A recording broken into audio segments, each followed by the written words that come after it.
Das Game ist noch pausiert im Moment. Genau, also ich denke mal so als Einstiegstipps, was ich empfehle, ihr habt oben links haben so 3 Forschungsgebiete, die aufgepoppt sind und da müsst ihr in jedem Forschungsgebiet mal ein Ziel angeben, das ihr anforschen wollt.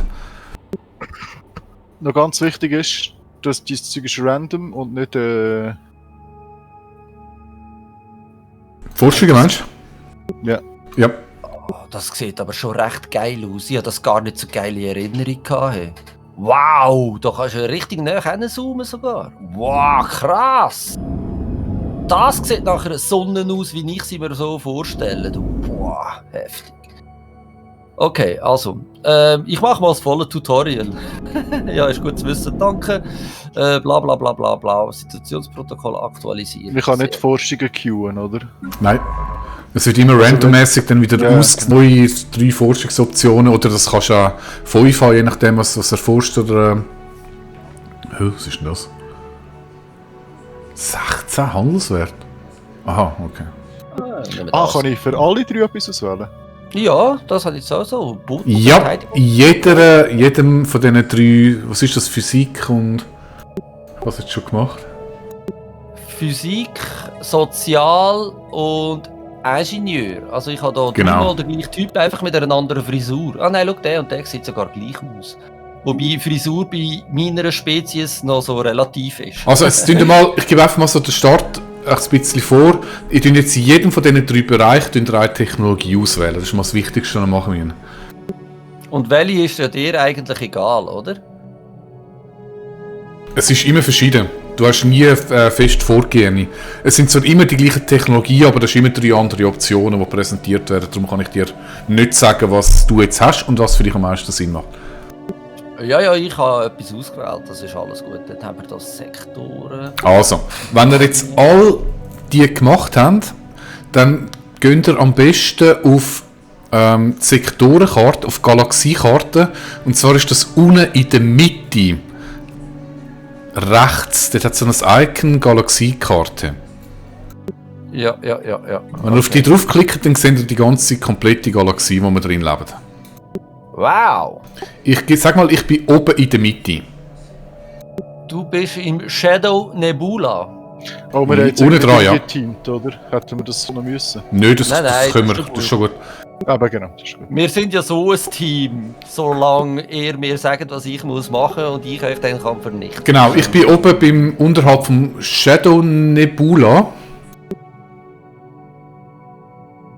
Da irgendwo bist du. Okay, ich bin ziemlich zentral. Voll in der Sonne, Unity. voll im Nebel. Ja. Wo bist du?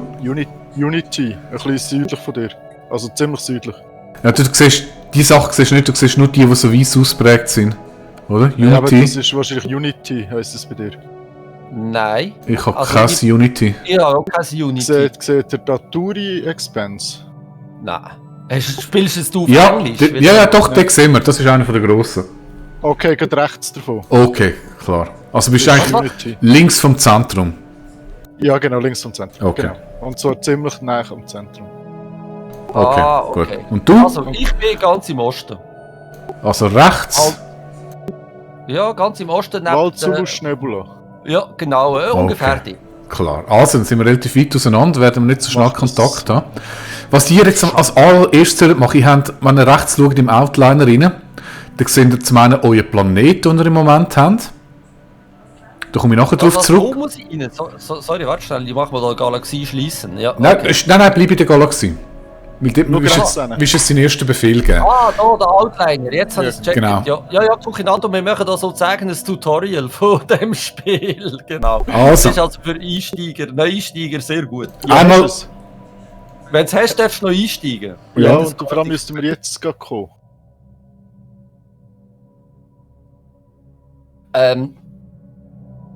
Ja gut, okay, kannst du gleich mal weiter entfernen, bis es bei ihm ankommt.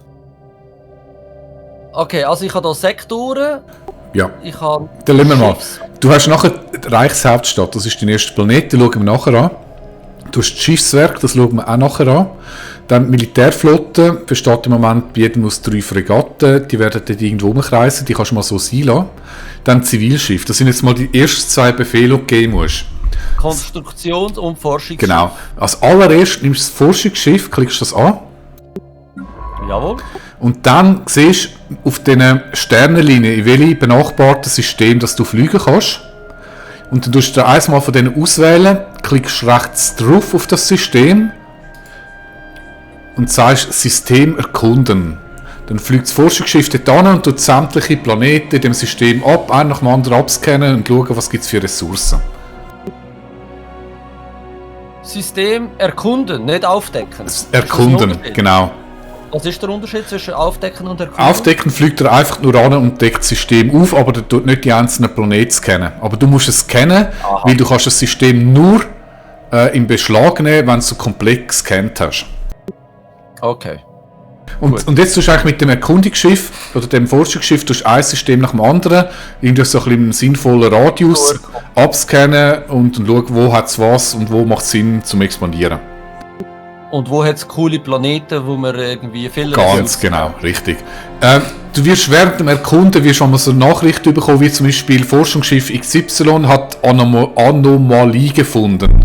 Und es macht Sinn, die Anomalie einmal zu erkunden. Es gibt noch spezielle Stories oder spezielle Questreihen oder auch zusätzliche Ressourcen. Aha. Du siehst, wenn es soweit ist. Das ist die Funktion vom Forschungsschiff. Das Konstruktionsschiff, mit dem kannst du Ressourcen zum einen abbauen, indem du dort irgendwelche Stationen unter Ressourcen baust, oder du schickst es in ein fertig erkundetes, abgescanntes System und baust dort einen Aussenposten. Das ist immer die Basis, um ein System in Beschlag zu nehmen.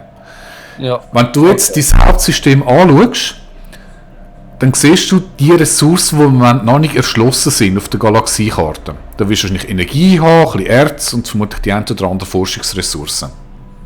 Mineralien, Sozialforschung und Ingenieurforschung habe ich da. Ja, habe ich 4 Werte, genau. Ich würde, falls ihr habt, als allererstes Energieressourcen abbauen. Weil Energie ist am Anfang immer ein bisschen knapp. Das ist zu viele, hä? Das ist das Blitzli, das gelbe Blitzli. Mit dem Konstruktionsschiff. Der Flash! Ah. Um das zu machen, gehen wir wieder ins System rein, dann klickst du auf das System. Ah, sehr schön. Und da kommt gerade wieder meine geile Sonne. Ah, wundervoll. Und wenn du dich an dieser geilen Sonne ergötzt hast, dann klickst du rechts im Outliner aufs Konstruktionsschiff. Jawohl. Und dann suchst du, wo da die Energieressource ist, die noch nicht grün ist. Weil grün heisst, sie wird schon abbauen. Ah, ja. Wo ist meine? Okay. Ich finde meine nicht. Ah, da. Und dann tust du rechts auf den Planetennamen klicken. Und da kommst du wieder so ein Menü über, was das Schiff machen soll. Du musst auf den Planeten, auf den Namen geht nicht. Auf den Planetennamen. Geht Also nicht. ich bin auf den Namen. Hast du das Konstruktionsschiff ja gewählt? Aha, weißt du? Ja, schon. Aber... Ist es möglicherweise eine grüne Ressource, die schon abbauen ist? Nein, es ist unten dran nicht, aber es ist Unity, kontinentale Weltreichshauptstadt. Und dort hat es Energiekredits, die nicht abbauen ist. Kann das sein? Das glaube ich nicht. Und zoom dort mal ein bisschen rein, vielleicht hat es irgendwie einen Mond rundherum. Ah, ja, macht Sinn. Genau, okay, ja, danke. Also, dann klickst du drauf, kommst wieder so ein Menü über und jetzt hast du Bergbaustation bauen. Es braucht 100 Erz und das sind genau deine 100 Starterz. Und jetzt bin ich sozusagen schon pleite. Bei den Erz ja, aber du kommst ja dazu über. Ja. So, dann ist... Natur, es gibt noch keinen Krieg. Ich muss zuerst mal wissen, wie das ich zu einer Armee komme. Erst wenn ich eine Armee habe, kann ich Wir Krieg haben schon machen. 3 Schiffe. Ich habe schon 3 Kriegsschiffe. Ja. Ah, du hast 3 Kriegsschiffe? Ich habe da irgendwie 3 Ja, schon Schiffe, 3. aber... So, gut, als nächster Punkt oben dran Militärflotte. Wie das Kara richtig bemerkt hat, jeder von uns hat eine Flotte. Das besteht aus 3 Schiffen. Im Moment Maximum ist 20 Schiffe. Das kann man dann später mal erklären, wie das herkommt. Wenn du auf die draufklickst, kannst du mit einem Doppelklick machen, reinzoomen und siehst deine Schiffe. Jeder hat 3 Fregatten zum Start. Und mit denen könntest du jetzt Konkinator einen Gefallen machen und etwas angreifen, nur hast du kein Ziel. Also, naja. Wie kann ich... Ah, es ist ja wirklich schön, wenn du her zoomst. Wie kann ich die Schiffe anklicken? Ich check's noch nicht. Also warte, jetzt Du kannst halt rechts im Outliner kannst du wieder anklicken. Kann ich die nicht umbenennen? Oh, da wäre ich anders. Ja. Mo. Wenn du die Flotte angeklickt hast, ja. hast du links unten das Fenster mit der Flottenübersicht und dann kannst du einfach auf den Namen klicken. Und dann kannst du schreiben, der Pink Fleet. UFO Kuki. Sehr schön. Okay, und jetzt wo ist mein UFO Kuki? Wie komme ich da? Schiffsdetail. Sie will jetzt aber gerne wissen, wo du bist ja da auf meiner Karte. Dann machst du einen Doppelklick rechts im Outliner auf deine Flotte. Dann tut es zentrieren und dann musst du nur noch reinzoomen. Ah, oh wow. Danke. Okay. Aber ich habe ja 3 verschiedene. Ja, aber das sind noch Zivilschiffli. Das sind die 3 Fregatten und Zivilschiffli sind einfach noch dort, die fliegen jetzt nachher weg, sobald wir Pause lösen. Ah, aber ich kann jetzt mit dem Militärschiff nebeneinander fliegen, zum Beispiel Kannst du machen, ja. Macht im Moment wenig Sinn. Ja, das ist mir egal. Braucht es eine Ressource, wenn ich nebeneinander fliege? Nein, du fliegst damit an, wie du willst. Eben, ich kann nebeneinander fliegen, wo ich will. Ich mache aber noch schnell das Tutorial fertig, dann können wir nämlich das Spiel starten. Oben dran Outliner Schiffswerften. Jawohl. Wenn ihr dort mal anklickt. Wenn ihr ein System in Beschlag nehmt, hat es dort einen Aussenposten. Oder ich weiss nicht genau, wie der Name ist, irgend so etwas. Das ist irgendeine Station, eine Raumstation. Die kann man aufwerten. Wenn du jetzt die Station anklickst, kommst du wieder das Fenster rüber und du siehst rechts, im Moment ist ein Sternenhafen. Du könntest sie upgraden rechts auf ein Sternenfeste. Und das bedeutet auch, dass du zusätzliche Modulslots und zusätzliche Gebäudeslots bekommst und dass du eben auch eine Schiffswerft dann hast und kannst Schiffe bauen. Okay.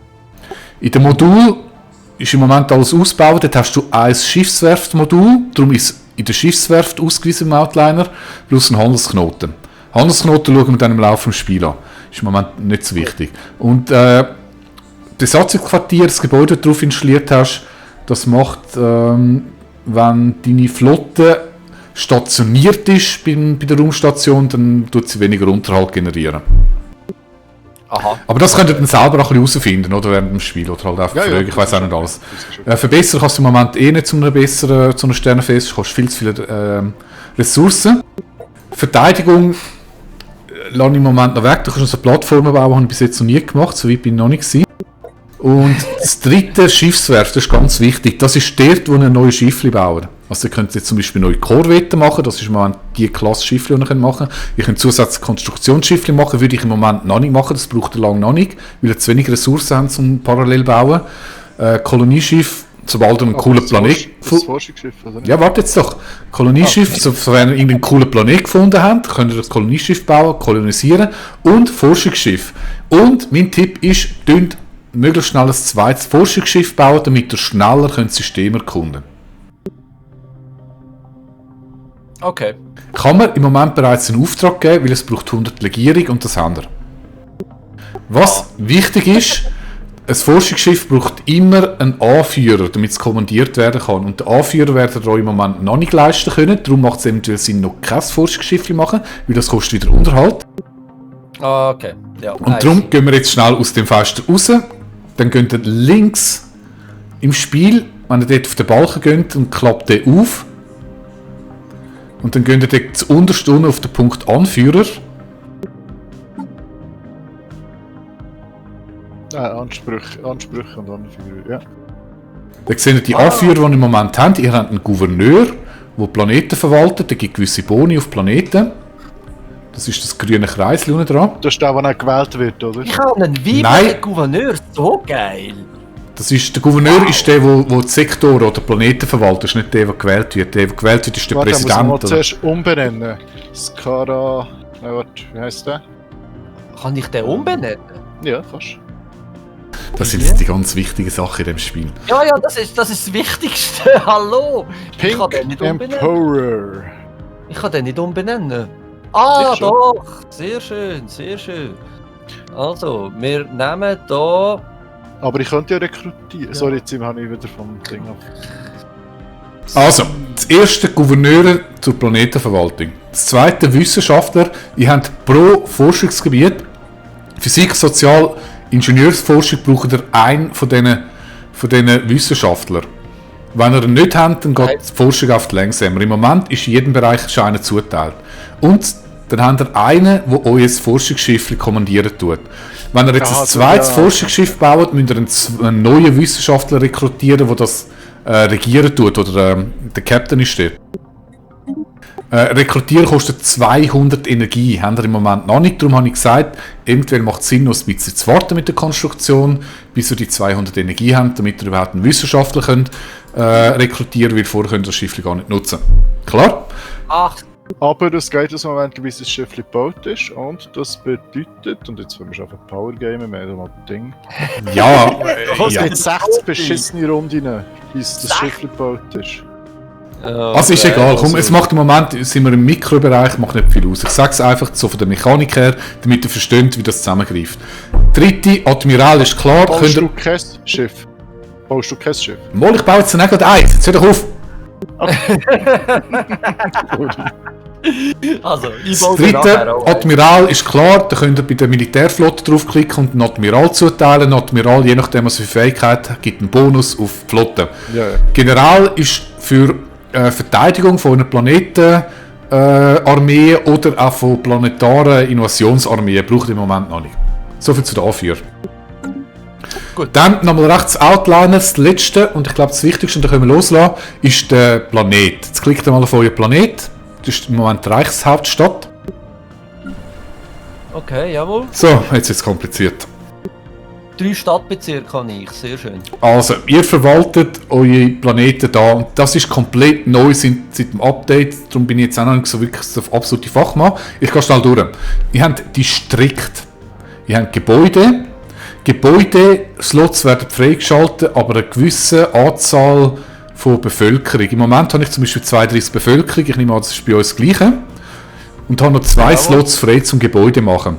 Der nächste Slot wird bei 35 Bevölkerung Ich freigeschaltet. habe nur 28. Ha! Noob! Ich bin verreckt! So, das heisst, wir können dort machen. Jetzt gibt es gewisse Eigenschaften, die du nur bei den Gebäuden kannst bauen. Ein Planet braucht verschiedenste Sachen, wie, ich weiss jetzt selber nicht mehr alles, wie so Konsumgüter kann es produzieren, es kann Legierungen produzieren, die man braucht zum Armee herstellen. Das sind oben bei den Ressourcen, ganz oben am Bildschirm, was es für Ressourcen gibt. Und frage mich jetzt nicht genau, wie das alles ineinander reingreift, da weiss ich auch noch nicht so wirklich. Beim Planet siehst du aber oben rechts, was er braucht. Also dort haben wir zum Beispiel Kriminalität, das wird man sicher senken. Du siehst Wohnungen, du brauchst Wohnungen für Bevölkerungen. Das tust du, glaube ich, hauptsächlich über Distrikt die Wohnungen generieren. Du brauchst Dienstleistungen. Das wird, ich glaube, hauptsächlich über die blauen Distrikte generiert. Genau. Blaue Stadtdistrikt sind Büroangestellte, die produzieren Handelswert und Dienstleistungen. Ich muss einfach schauen, dass ihr oben rechts immer genug habt, sonst wird der Planet unglücklich. Verfügbare Job tust auch wiederum produzieren, entweder durch Gebäude oder durch Distrikt. Und Arbeitslosigkeit haben wir im Moment noch nicht. Was wir jetzt bauen können, wäre zum Beispiel das Gebäude, bedeutet, es gibt zusätzliche Jobs. Die Jobs ziehen dann wiederum Bevölkerung an und das greift alles ineinander rein, frage mich nicht wie. Findet es selber raus. Ja, ich glaube, das ist so das Wichtigste, was man im Moment muss wissen, oder? Das Kara? Ja, das, ja. Ich habe... Der Rest müssen wir halt mal ein bisschen anschauen. Die Bevölkerung ist, glaube ich, einfach noch so informativ. Armeen habe ich noch nie damit gespielt. Also ich würde jetzt im Moment noch kein Gebäude, ja, ist halt schwer zu sagen, baut man schon das Gebäude in der Hoffnung, dass es mehr Leute anzieht? Oder warten wir, bis es den ersten Arbeitslosen gibt? Also ich persönlich kann gar keine bauen, weil es mindestens 180 von denen, wie heissen die? Mineralien. Ich habe 0 Mineralien am Anfang. Genau, die haben wir jetzt gerade ausgegeben. ausgegeben. Fürs Ding. Also im Moment kommt dort noch Forschungsschiff. Ja, okay. Also Forschungsschiffe und Schiffe allgemein braucht Legierungen. Und Legierungen stellst du wiederum auf dem Planet her. Und zwar, du siehst oben rechts bei wahrscheinlich auch so eine Legierungsgießerei.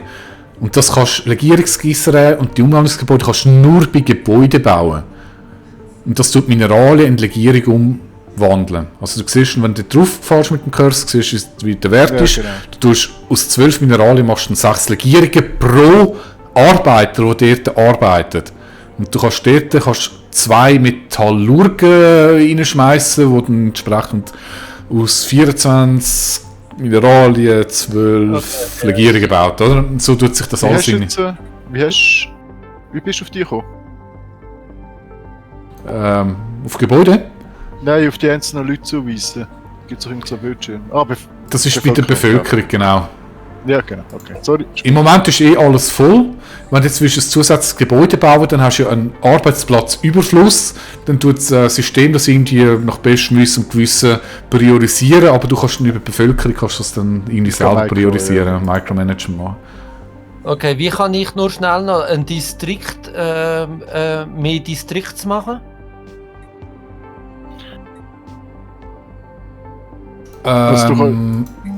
Du klickst einfach auf den Distrikt drauf. Zum Beispiel auf die blauen. Jawohl. Sagst bauen und dann gibt es neue blaue.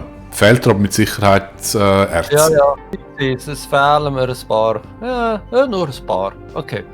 Gut, also. Der Kukinator fragt schon, wann wird es endlich spannend? Heute nicht mehr. Etwa 3 Wochen.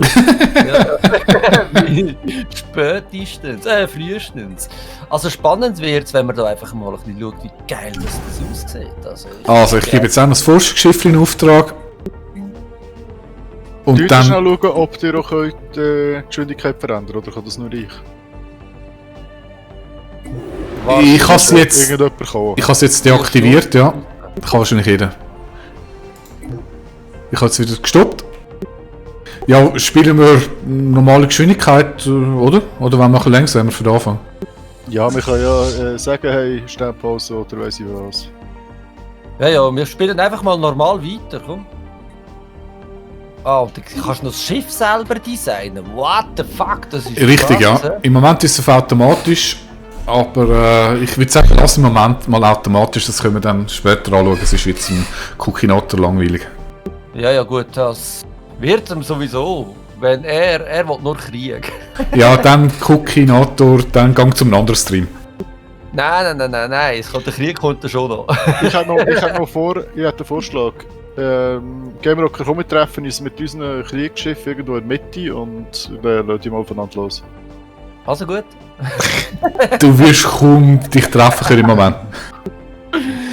Und wieso habe ich jetzt da ein neuer Thronerbe? Was? Ja schon ein neuer Thronerbe? Ist mir schon ein verreckt? Also Nein, machen du wir musst- einfach mal normal und durch ein Spiel, oder? Ja. Das ist nachher reinkommen.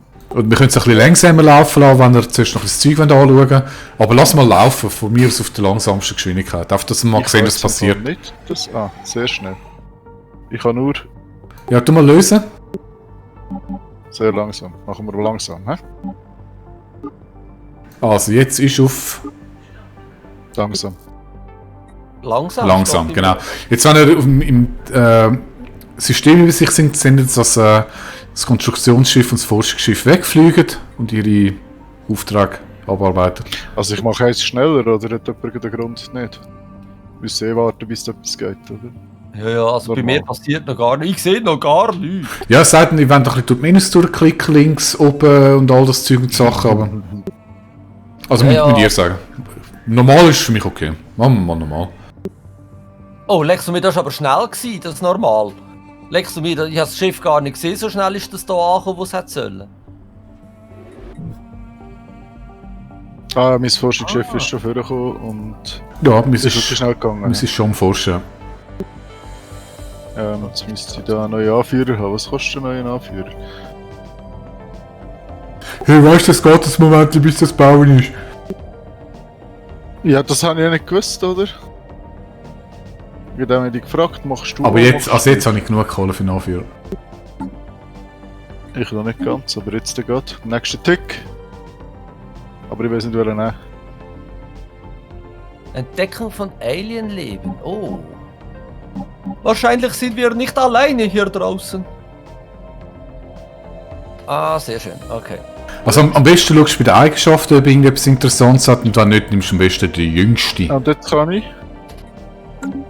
Dann tust du ihn rekrutieren, klickst auf das Forschungsschiffli und dann hast du eine flache Anführer zuteilen. Construction complete. Ah, jetzt solltest du doch... Können wir schnell ein bisschen langsamer sein? Ja, du musst einstellen, ich kann nicht, ich kann nur pausieren. Also, oder ist das ein Problem? Nein, easy.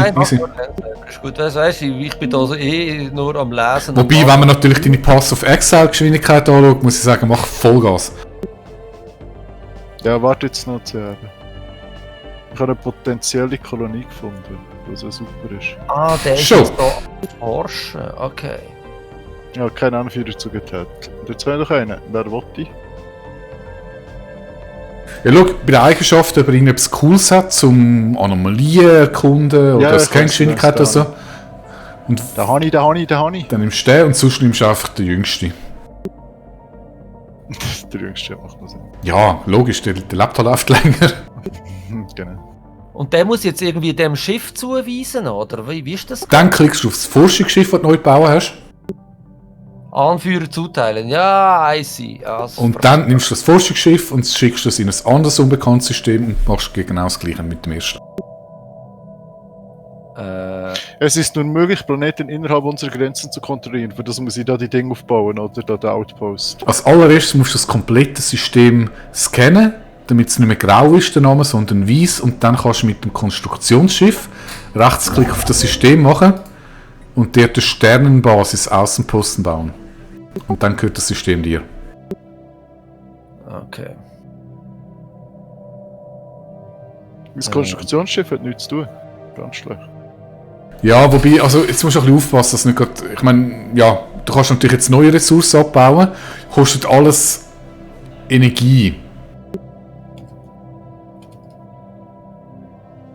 Das kostet alles Energie. Aha. Aber ich sammle ja immer wieder ein bisschen Energie. Das ist ja auch gut, oder? Ja, du musst einfach ein bisschen im Auge behalten, weil ich finde, am Anfang wird es relativ schnell knapp, weil wirklich alles Energie kostet. Energie ist eigentlich die Währung, kannst du sagen, das Gold von dem Spiel. Wo ist mein Konstruktionsschiff? Ah, da. Das müsste doch jetzt da. Der müsste doch jetzt da irgendeinen Auftrag geben, dass er das da abbauen könnte oder was auch immer, oder nicht? Das musst du mir jetzt ein bisschen genauer sagen, was abbauen. Also, warte schnell. Ich bin jetzt mit meinem